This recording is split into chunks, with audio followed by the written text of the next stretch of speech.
All right, talking about superpowers, the power of forgiveness. And I do really believe this is a superpower that we have available to us. And I'm going to give you the whole outline, the whole message really, in 3 lines. So if you want to leave after that, you'll be ready. No, you don't want to leave, but here it is. We are forgiven by God. That's the first point. Jesus died not just to show us He loved us, although that shows He loved us. He died to pay the price for our sins so we could be forgiven. If you're a Christian, if you're a follower of Jesus, you are forgiven by God. Point 2, we should forgive others. This is over and over and over, and I'm going to read a few verses told us in the Bible. We have been forgiven. Now let's pass that on, and I know that's easier to say than it is to do, and we're going to talk about that. But this is a point. We should forgive others, and then forgiveness is good for the offender and the offended.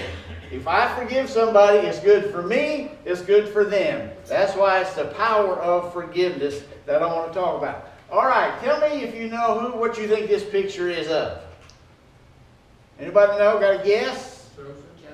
Joseph, yeah. Joseph and his brothers. Remember the story. Joseph, there were 12 brothers, and Joseph was sold into slavery by his brothers. Can you imagine the hurt? And when he can't believe it, they're really going to sell me into slavery? And he had left Egypt, and then he was trying to do right, and he got worked good for Potiphar. Potiphar's wife lied about him. He got thrown into prison. Can't you imagine if it had been me or you in prison down there? I'm going to get those guys one of these days. I hate them. They sold me into slavery. I'm going to get them. And then in a great twist, he becomes a leader in Egypt, and there's a famine going on. His brothers come down there to buy food, and here's the guy in charge of it, their own brother who they don't recognize. And I'm sure there's a battle in his heart and mind going on right then. But when Judah said, when he was going to take Benjamin and make him stay there, he said, no, let me be a slave and let Benjamin go and kill our daddy if you took Benjamin. Joseph said, everybody out except for these men. And he started crying, and he revealed to them, I am Joseph, your brother, the one you sold into slavery.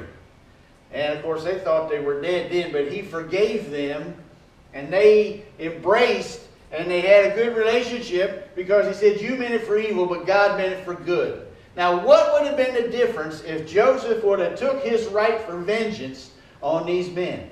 Either put them in prison or killed them. So many men in a power like that would have had this in their hands for vengeance. Could have had them killed. But what would that have meant to history? What would it have meant to just the old Jacob and some grandchildren in a famine? Probably the nation of Israel would not have lasted. There would have been no Messiah to come. What would that have been for the world? All because Joseph forgave. The power of forgiveness. We don't understand sometimes what power we have to forgive. So all of us probably have been hurt by somebody. And I'm not going to say that you just only have little hurts. There may be people here who had big hurts. Somebody's really done you bad. And I'm not saying it's easy to forgive. And I'm not trying to overlook where you've been hurt. But I am saying that probably all of us have been hurt by words, by actions, something that has happened in our life when maybe even some children were hurt by people who were supposed to be protecting them. Can't you imagine what that carries in that person's heart all their life? So our natural reaction is anger, bitterness, and then even feelings of revenge. How can I get them back? So let's look at some verses about forgiveness, and then we'll talk some more. Love prospers when a fault is forgiven, but dwelling on it separates close friends. Why do we have to have that? Because everybody is faulty. Everybody is faulty. Every person you ever met, every person in this room, every person that ever lived is faulty. And so there's going to be some fault if we don't forgive, it's going to separate even close friends. People who've had a history of 20, 30 years can be separated if they don't forgive something sometimes. And the only way love is prosper if we're going to be able to forgive. All right, here's another one. Forgive us our sins as we have forgiven those who sin against us. This is part of the Lord's Prayer. As He said to say this prayer, as we have been forgiven, God has forgiven us, we should forgive. But He goes on in that chapter, if you forgive those who sin, if you forgive those who sin against you, your Heavenly Father will forgive you. But if you refuse to forgive others, your Father will not forgive your sins. Ouch! What? Then it goes on in another place. Peter came to him and said, Lord, how often should I forgive somebody? 7? Which sounds reasonable. I forgive them 7, they still keep it up. It looks like on the 8th time I can hold it against you. But Jesus said, no, not 7, but 70 times 7. In other words, just keep forgiving them. And then right after that, the very next verse, He told a story to illustrate that point. Now the guy on the left in Jesus' story was brought before the king with a great debt. He owed the king a sum that will translate into money of today, millions of dollars. And the king said, we're going to put you in jail. You can't pay. And he said, oh, I've got a family. I beg you, give me time. I'll pay it after a while. Please don't put me in jail. And the king had mercy on him and said, okay, your debt's forgiven. Go on. That guy on the left, who had just been forgiven by the king in Jesus' story, went to the guy on the right, and he owed him thousands. Not near as much as he owed the king. And he said, you better pay me. I'm going to throw you in jail. He said, no, I've got a family. Give me time. I promise I will pay it off after a while. I said, no, I'm throwing you. And he put him in jail. Some servants heard about it, and they told the king. You know the guy you forgave? He put another guy that didn't know him as much in prison. The king heard about it. The king called him in. What is this I hear? After I just forgave you a debt of millions of dollars, you didn't forgive him? You're going to prison now because you were not merciful. And Jesus told that story to illustrate how that we are forgiven such a great debt by God, and then we won't forgive others. This is definitely a Bible principle for us. On the cross, Jesus said, Father, forgive them, for they don't know what they're doing. As He is dying, as He's being killed for never any sin He did, He said, forgive them, and gave us an example. All right, 2 more verses. Ephesians 4, great passage. Get rid of all bitterness, rage, anger, harsh words, and slander, as well as all types of evil behavior. Instead, be kind to each other, tender-hearted, forgiving one another, just as God through Christ has forgiven you. I really think that a lot of people have anger, rage, bitterness because of unforgiveness. They're holding something in their heart, and this just holds them on. They won't forgive, so they're bitter. Instead of that, forgive. And what Colossians 3. Make allowances for each other's faults. See, there it is again. I don't care who you know, how good a friend you got, how good a relationship, or brother, sister, mother, father, son, or daughter, they have faults. Make allowances for each other's faults and forgive anyone who offends you. Now maybe you've been offended by the way some friend voted. Maybe you've been offended. And you know what we got? We got all these people in colleges today who are offended all the time. So much so they want everybody to shut up because they're offended. And we got to watch it being offended. You know what? You're all going to be offended. We're all. I don't like the way some people vote because they should have voted like me. But we need to get over this being bitter and angry and carrying revenge because somebody offends us. That's what it says. Forgive anyone who offends you. Remember the Lord forgave you, so you must forgive others. There it is again. Somebody offended you? It says here you're supposed to forgive them. And if they got some faults, sometimes you just got to overlook it. You know, because everybody's got faults. And if we're going to learn to live in this world, it's going to be a lot better with forbearance and forgiveness. It's pretty obvious to me, and there's a whole lot more verses in this. It's pretty obvious to me that forgiveness is part of the Christian life. If you're a follower of Jesus, you're a forgiving person. Or quit saying you're a follower of Jesus. I don't want to do what he says, but I'm a follower of Jesus. We ought at least be attempting to do what he said if we're a follower of Jesus. All right, here's some disclaimers because everybody always hears what I don't say. So I got to put disclaimers on there. Forgiveness doesn't mean approval. You think if I forgive them, they'll think they're doing right. I'm not saying you forgive them means they did right.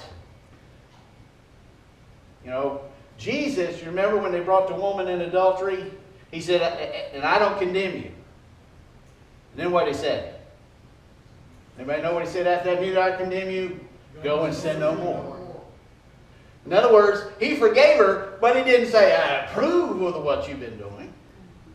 We think that forgiveness means approval. It does not. Matter of fact, you know, if you think it's right, why do you need to forgive it? So don't think in your heart, well, they'll think I'm no. All right. It's more like they owed you a debt. As a matter of fact, sometimes it's translated, forgive us our debts as we forgive our debtors. It's almost like if somebody owes you money and you finally say, you don't owe me anything. It's like a release. I release you. I release you from owing me. I release you. I release myself from bitterness. I have a right to be bitter against you. I release that.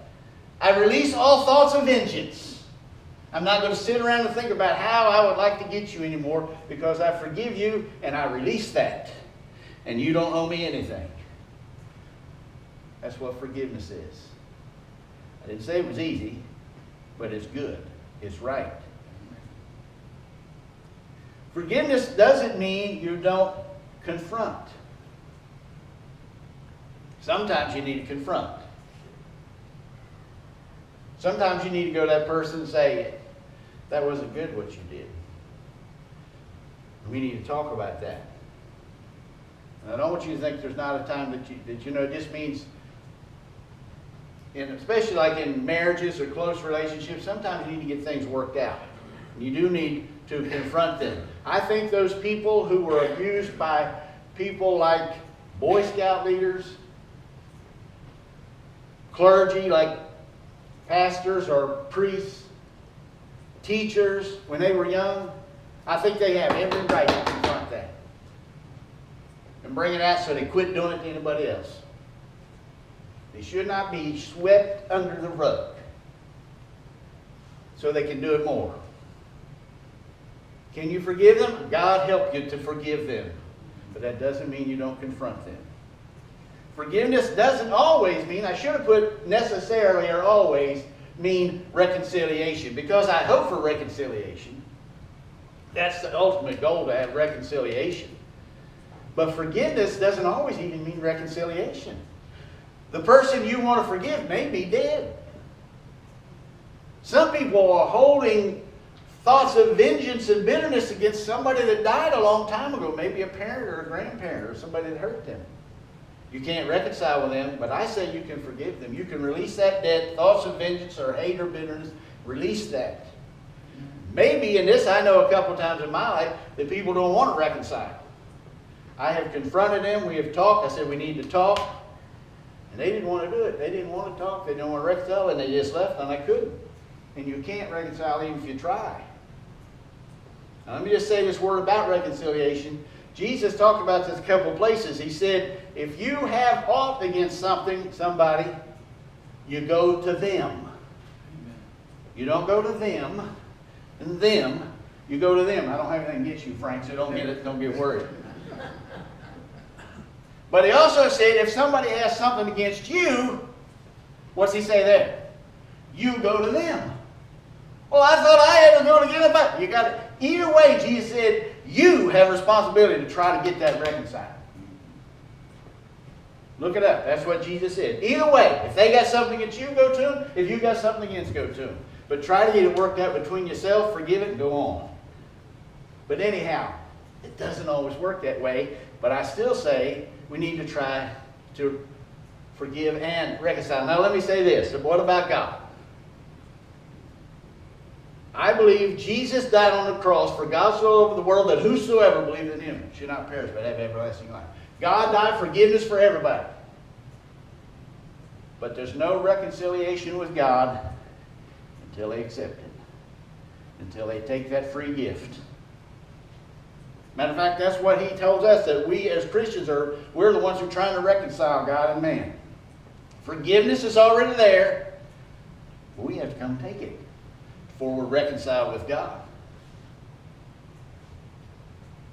And some people just act like they don't want it, and there's no reconciliation. But we can forgive even if we don't reconcile. Forgiving someone doesn't mean you trust them. Let's say a man and woman who are married, and one of them cheated, adultery. And it got found out, because you almost always get found out. And now they come and said, I'm sorry, I shouldn't have done that. And they try to forgive them, and you do forgive them, and you reconcile, say we're going to keep this marriage working. But that doesn't mean you trust them as like you did. Because they took the trust that you had and they stomped them. They tore it all up. And trust takes a while to rebuild. It's earned, not just given. So that's the person who in that affair has every right to say to that other married person, but right now we're going to do little things differently till I can get your trust back. Boy, you're tearing all up. What is forgiveness? You saying ain't all these things. I just need we understand what forgiveness is. It doesn't mean forgetting, because we're human, and it's going to come back. And as a matter of fact, you might have to forgive again. It comes back and says, "Oh, yes, I do forgive him." It's hard to forget. You don't have to feel like forgiving to forgive. Oh, I just feel so warm and fuzzy about them now. I think I'll forgive them. No, you may still think they did wrong, and they did, and forgive them. And when we are forgiven, it doesn't mean that it's okay to repeat the offense. Well, he forgave me, she forgave me, I just keep doing it. When we're forgiven by God, by others, that's a good sign. Let's try not to do that offense again.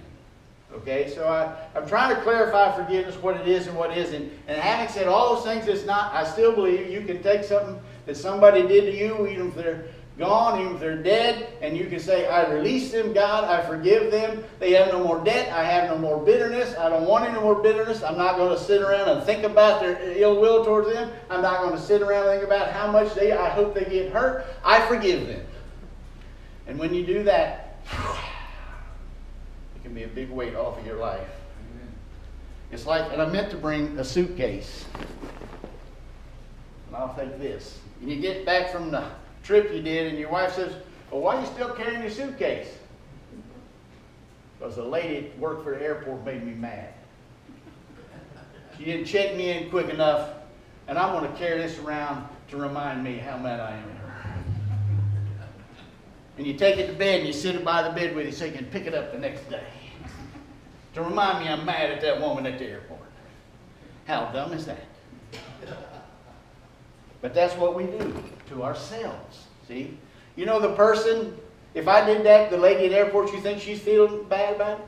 She forgot it. The one I'm hurting is me. A lot of times the person we hurt most with unforgiveness is ourselves.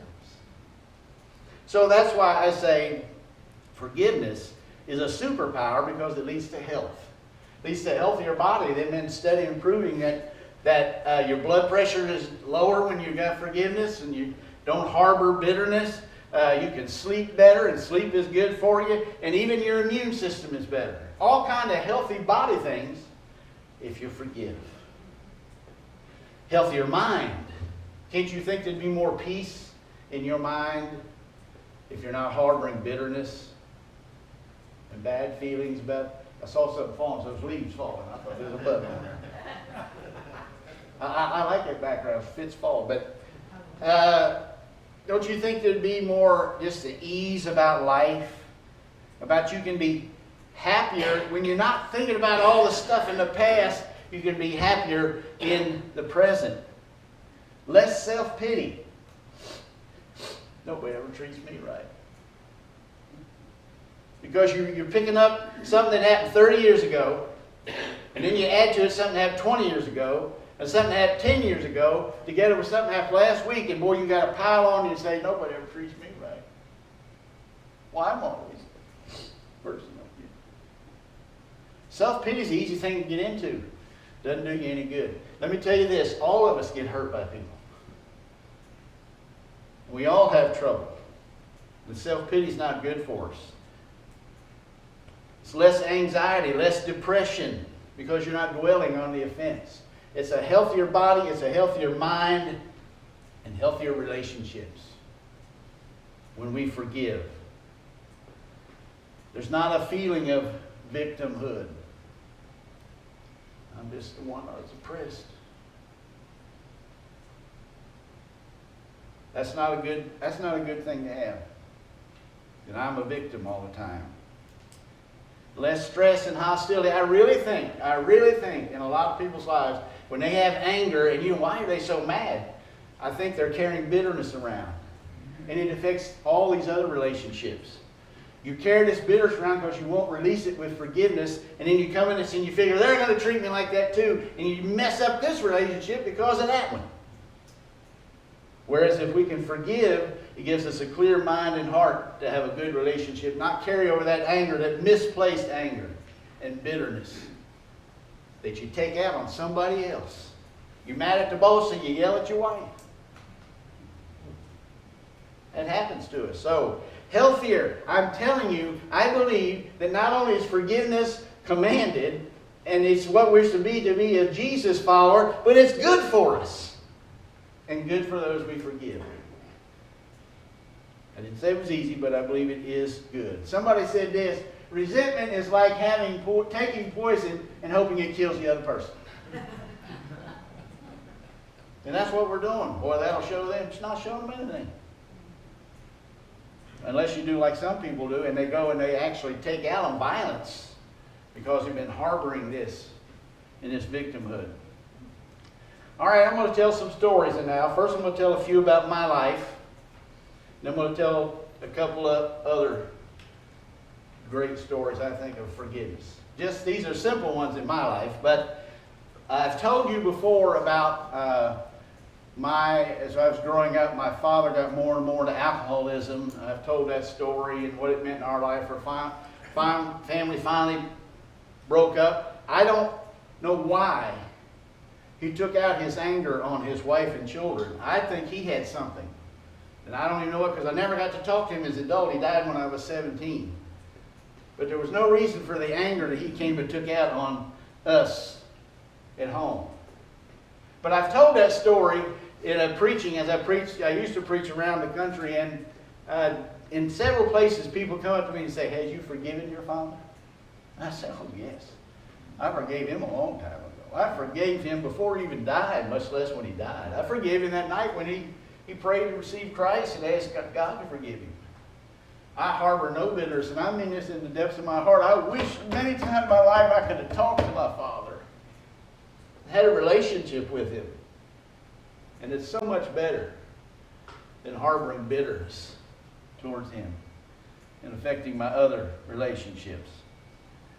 Now, this story is about my brother who just died in January. And Mark, if I told this, he was here, and I said this right now, he would say, "Yeah, you're right." He was the most stubborn of us in the whole family. You think so? He was, wasn't he? He was pretty stubborn. And he would say, "Yeah, I am." He'd be proud of it. So, we're living now, this is after we had split with our father, so it's mom, 3 teenage boys. She's 5'2", but you don't mess with her. Okay? You do what she says. We did what she said. And it wasn't an issue. It wasn't like we were always fighting. She said this. She came one time, there was a show off where a woman was dancing in a bikini, and the 3 young teenage boys were, "Ah, look at that." She said, "Turn that off." I said, "Mom, it's a comedy show." "Turn it off right now." We turned it on. She was in control of the house. So, we're getting ready to go out, a bunch of us with our friends. I think Mark's 16. And we're going out with a bunch of friends. It's nighttime. We're going to camp out in the woods. Looking forward to a fun time. Woohoo! And my other brother's already out with her friends who are picking us up. And my brother smarted off to my mother. She didn't allow any smarting off. Rightfully so. And she said, "You're not going anywhere to my brother till you apologize." He said, "I ain't apologizing." And he got that look, that stubborn look. And he said, "Well, she's not going now." I said, "I'm ready to go. Come on." And I'm trying to get Marcus to apologize. I ain't apologizing.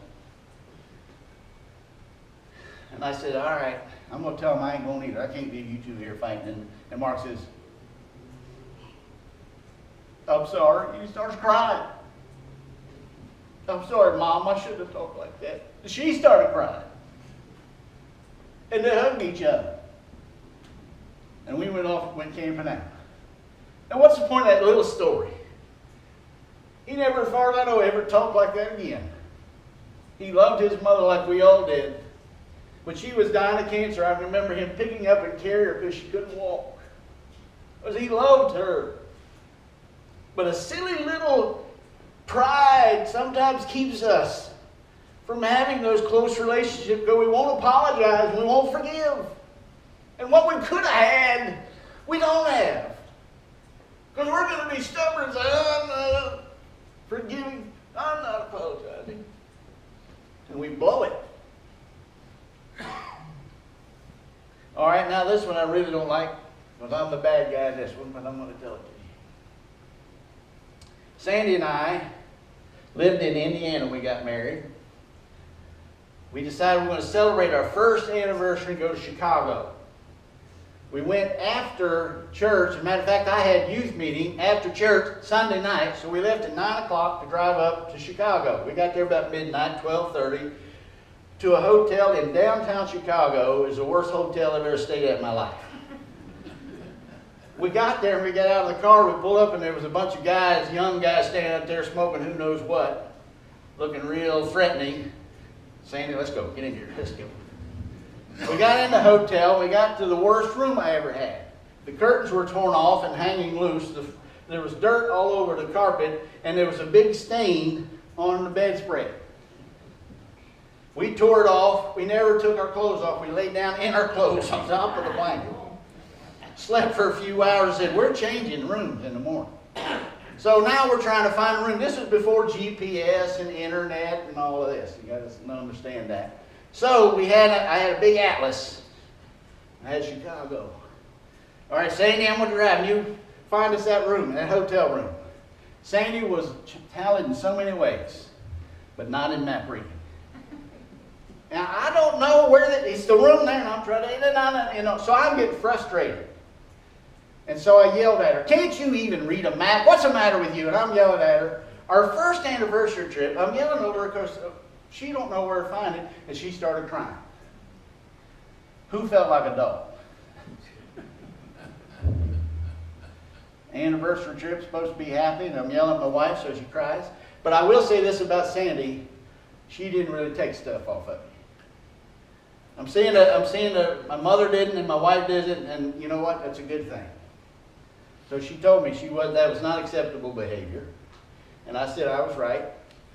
And I pulled over and I apologized. We finally found another hotel room. And you know what she did? She forgave me. Now she could have brought it up the rest of the trip. "Well, Mr. Cranky, can you find your way now? Or how about you looking at the map when I'm driving?" She could have ruined our whole trip. But she didn't bring it up. Because she forgave me. We had a wonderful first anniversary trip. So good that we decided to take it every year for 44 more years. But what would have happened if she would have used that and we'd have just kept fighting? You got to forgive one another. If you're going to have a happy marriage, there's got to be some forgiveness. There's no way around it. No way around forgiveness to have a happy relationship.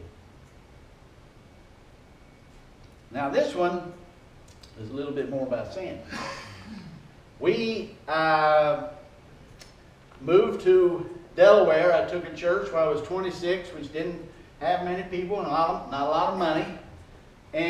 But the church started growing. We got more income. After I was there about a year, somebody suggested at the business meeting they raised my salary from $300 a month to $400 a month. And I said, well, I'm going to leave since you're talking about my salary, and I'll let the deacons in. And I left, and Sandy said, well, I'm not going anywhere. I'm staying here. And somebody that was friends of ours that we had really helped a lot, take trips with, protested the raise. They said, I've never heard anybody getting a 33% raise at one time. Because 300 to 400, you know. And Sandy got aggravated with it. By the way, everybody else didn't know, and they gave me the raise, okay? But she got aggravated at those people. All we've done for them, and they won't give us a $100 raise. And we talked about it, you know, we decided not to hold anything against them, and we didn't. We stayed their friends. And this is what we said. God is the source of our blessings, not people. And we did it, and you know what that did for us? It helped us to never get mad at people the rest of the time, just because they disagreed with us about something. And say, God is the source, whatever people say.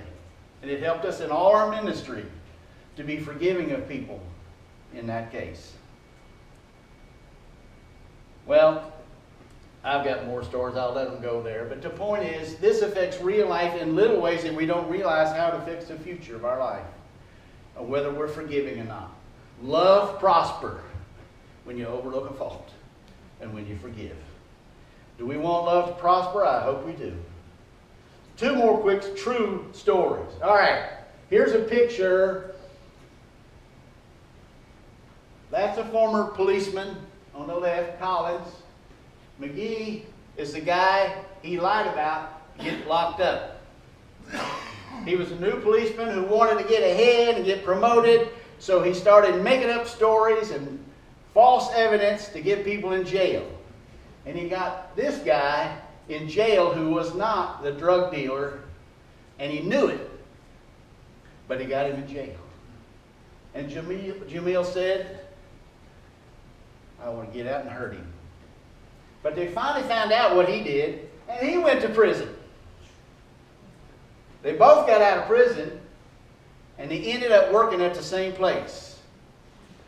They both became Christians, followers of God, and became friends. We got a quick 2-minute video. I think it's 2 minutes. It all went down on this block in Benton Harbor, Michigan. Back in '05, Jamel McGee says he was minding his own business when a police officer accused him of and arrested him for dealing drugs. You saying the officer made it up? Yeah, it was all made up. Of course, a lot of accused men make that claim, but not many arresting officers agree. So you phonied the report? I did. I falsified the report. This is former Benton Harbor police officer Andrew Collins. Were you just trying to chalk up an arrest? But basically, the start of that day, I was going to make sure I had another drug arrest. And in the end, you put an innocent guy in jail? Correct. Yeah. You lost everything. I lost everything. My only goal was to seek him when I got home and to hurt him. Really? That was my goal. Eventually, that crooked cop was caught, served 1.5 years for falsifying many police reports, planting drugs, and stealing. Of course, Jamal was exonerated, but he still spent 4 years in prison for a crime he didn't commit. Today, both men are back here in Benton Harbor, which is a small town. Maybe a little too small. Hey guys, thank you. Last year, by sheer coincidence, they both ended up at Mosaic, a faith-based employment agency where they now work side by side in the same cafe. Oh, excuse me. And it was in these cramped quarters that the bad cop and the wrongfully accused had no choice but to have it out. I said, honestly, I have no explanation. All I can do is say I'm sorry. And Jamel says that was all it took. That was pretty much what I needed to hear. Today, they're not only cordial, Saturday we went to the trampoline park. they're friends. We talk about life. Such close friends. Not long ago, Jamel actually told Andrew he loved him. And I just started weeping because he doesn't owe me that. I don't deserve that, Did you forgive for his sake or for yours? No, for our sake. Not just us, for our sake. Jamel went on to tell me about his Christian faith and his hope for a kinder mankind. He wants to be an example. So now he and Andrew give speeches together about the importance of forgiveness and redemption. Grab this one, set it over there. And clearly, if these two guys from the coffee shop can set aside their bitter grounds, what's our excuse? Wow. That's some story. If they can do it, what's our excuse? One more great story for you as I close. Louis Zamperini, book written about his exploits called Unbroken, made a movie about it called Unbroken. He was an Olympic runner, and in World War II his plane was shot down. 3 of them lived through the crash, landed up in a raft in the Pacific Ocean. 1 of them died. There's 2 of them lived 47 days. Birds would land and they'd come and catch the birds and eat them raw. Or that's how they lived, rainwater. They made it 47 days, only to be captured by the Japanese, put in a prison camp where there was a guard named the Bird, they called him, and even the other guards said he was a violent psychopath. He tortured, because Zamperini was a little bit famous being in the Olympics, he tortured Louis, and if you watch the movie, it's just amazing what he came through and didn't give up. That's why it was Unbroken, but the movie ends there. The story, the book ends there at the end of World War II, but that's not the end of the story.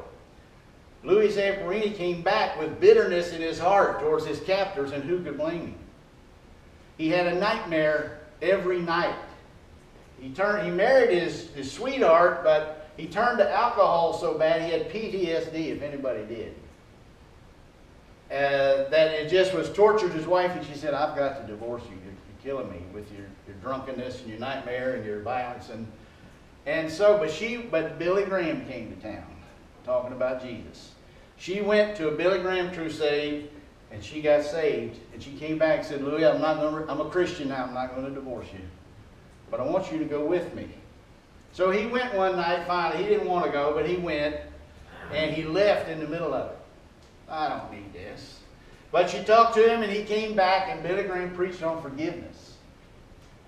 And at the end, when the altar call was given, he walked down the row and he turned to the right to leave. But he turned around and he went to the front. He prayed for God to forgive him and for him to be able to forgive them. He said he had had nightmares every night for 2.5 years. He never had another nightmare. He quit drinking alcohol. He became a Christian speaker for the rest of his life.